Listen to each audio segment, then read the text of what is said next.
question, man. Why is gaming not getting pushed the way it used to be, like on a PS2 and beforehand? And I don't mean graphically, okay? When I say getting pushed, I mean like this. I mean getting pushed. This was a game changer in its time, okay? And it's still celebrated to this day. Grand Theft Auto 3, a game changer, okay? Not a game changer. Game changer. Not a game changer, game changer, okay? Grand Theft Auto 3 is a game changer and will to this day and so far down the road be noted for being a game changer, because Grand Theft Auto 2 and 1 were known for having the bird's eye view where you were literally looking down on top of the world and you were just this little person running around, and that's all it was. And then Grand Theft Auto 3 came out and it gave you a whole new perspective on things. You were all of a sudden looking over the shoulder as you ran around and playing it in basically a third person perspective. And it gave you a whole new view and a whole new outlook on the world you were in. Along with so many other game changing titles on the PS2, Xbox Original, and the GameCube.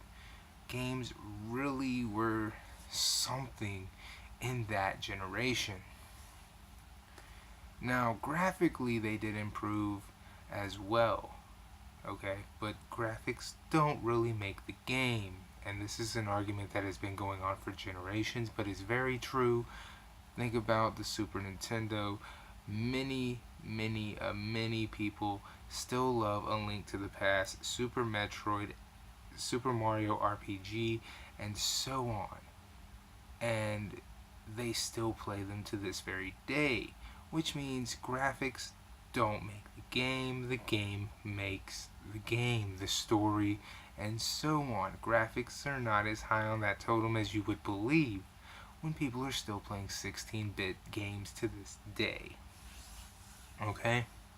So, that aside, when you realize that games from the PS2, GameCube, and original Xbox were actually pushing the boundaries more so than they are today, and this is like pre the internet or early the internet, like very early.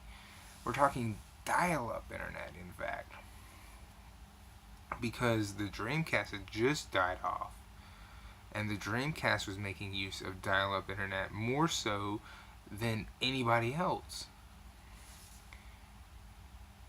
What happened?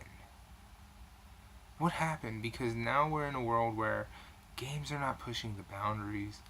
The internet is only used for Call of Duty and DLC and patches. What happened? Why is it that the games are not pushing and forcing,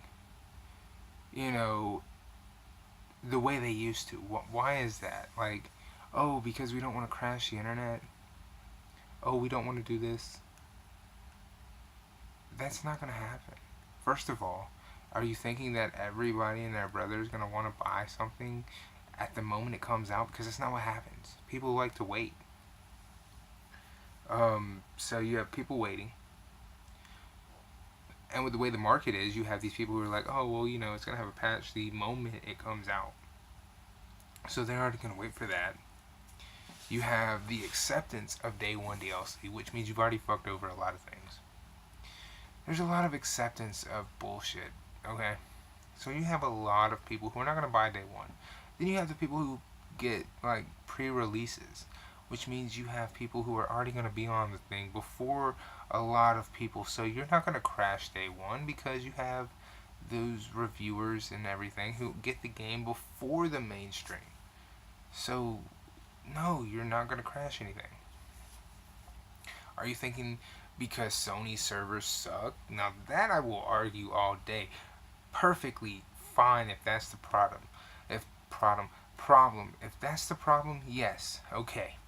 Sony servers and Xbox One servers, okay, I understand that. Because yes, they both are a piece of shit garbage.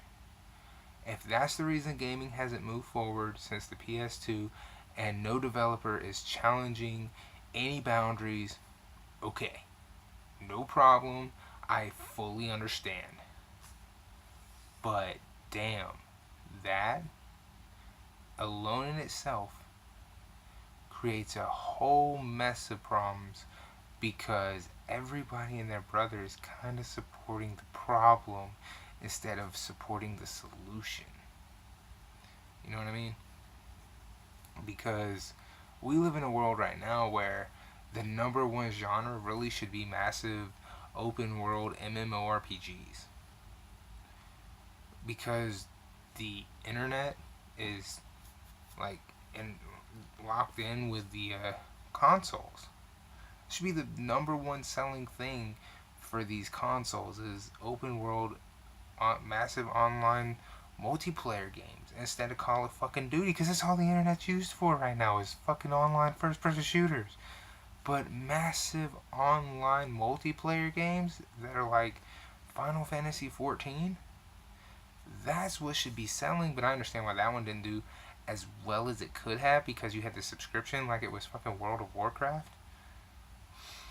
If you didn't have that and it was more like Heroes of Ruin on the Nintendo 3DS, then bam, you have a really, really impressive, hot selling product.